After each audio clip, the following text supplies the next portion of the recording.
Hey everyone, today we're going to be going over the projects page and how to navigate and how to find the information once a opportunity has been turned into an actual live project. If you come back to our CRM tab, we have our three commonly used pages. You can click right into projects and we'll take you to the project listing page. Project listings is similar to all the other listings pages where you have the filter up top, then you have the different key indicators here. Name, account, status, contact description, start date, end date, salesperson, coordinator. You can filter all of them by the different filters here. Nice little drop-down windows. You can do it by your salesperson or by your coordinator, which are the two commonly used ones that I use. If you come into here, you can have the view or edit buttons for your quick access, or you can just click directly into the project name.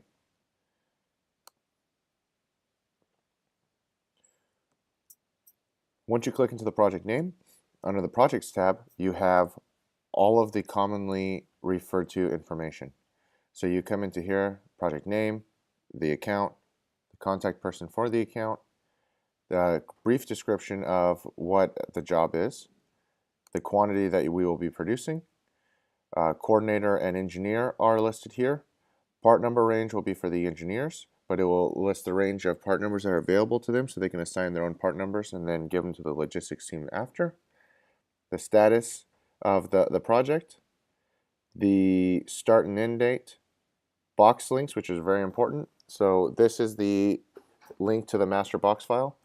Once this is uploaded, you really should be accessing the box link through this, so there is no confusion that you're in the proper folder. BOM links, the same thing.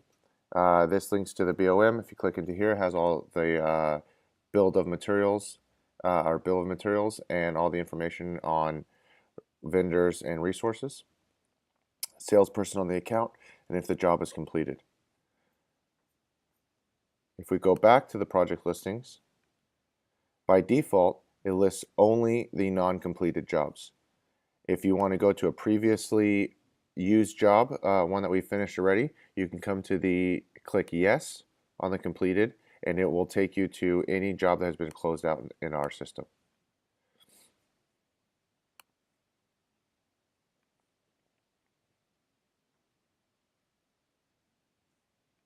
So now we're going to go to the first tab on this navigation bar, and here is the Project Notes tab. The very bottom of the Project Notes tab, which will be the first entry into any project, is going to be the kickoff meeting agenda. Kickoff meeting agenda has project number and the brief indicator that will be used on all of the box files or any time that the job is displayed. It has the client, customer, and then the style of display. So since Slice is also the customer, you'd be here, but this could say Jancy, Smile Direct, and then end cap. Quantity, and then MABD. Post-meeting tasks will always be displayed at the beginning, and it has the broken out tasks for each person inside the meeting so they can focus on those while they go through the meeting. Brief overviews. Engineering and creative are the two heavy departments in the kickoff meeting, so they get their own broken out tabs, level of involvement, and any specific requests that the client has. And then materials and process is an important part. This is any retailer, customer, or requested piece from anyone involved in the project, and it gives you not only specific materials but any specific processes. So if it has to be laser cut, or if you have to use acrylic, or if we have to stay under a certain weight, all the information will be listed here. You can also see the attached photos. Attachments come up into here at the top of the page. You can click into here and it has a list of photos that that you can have with the project.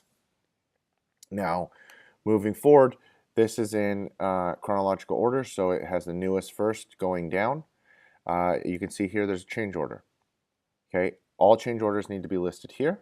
You need to have capital change order put up top, and then you will have the brief description. If the change order refers to a change in quantity, you must put change order, write the change in quantity here, and then you must go up to the top and change the quantity. This quantity should display the most current quantity at all times.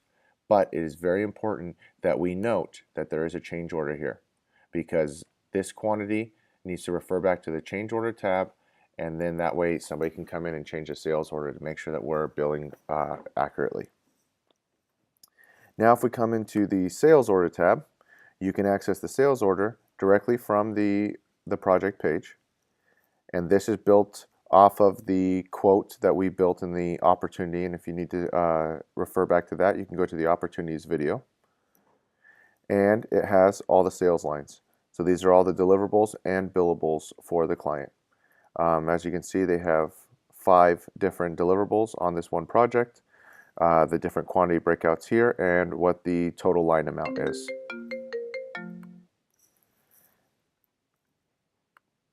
If you come back, you can come now to the work orders. Work orders, you're able to see what the actual production team is seeing, and this is the paperwork that goes directly to the production floor and the shop floor app. So if we come into here, we click into the actual work order,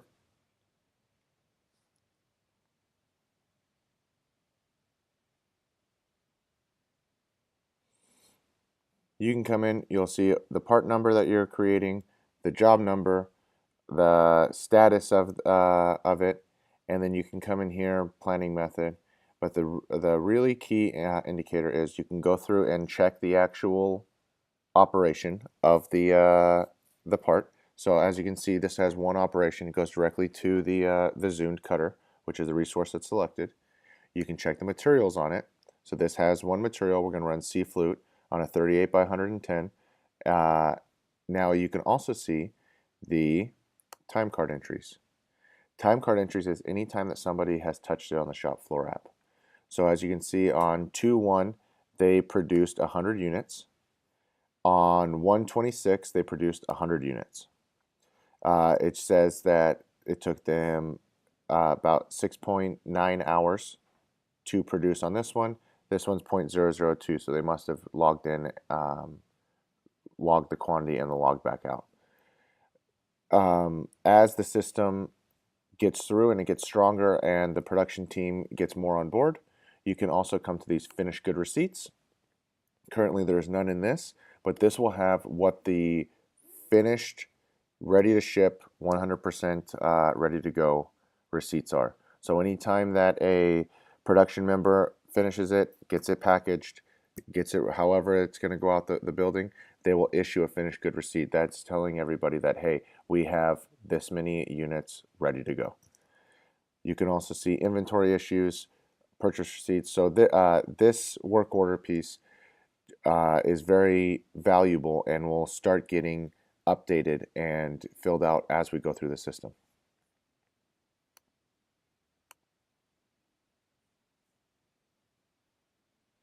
You can go back up to the SO with our tree right here if you want. It will take you back to the job here, and this is the overall sales order for this one because it's building off of the sales line.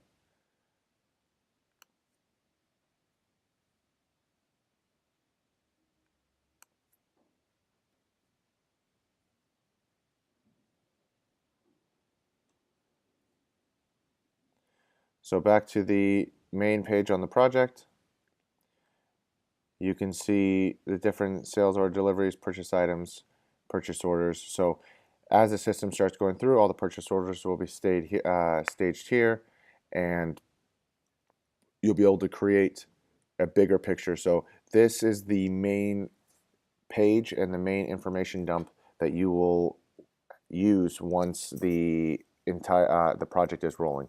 So any pictures, attachments, anything that you need here will be kept here and needs to be kept here. One quick thing on the statuses. We'll come through and I'll do a quick walkthrough on these.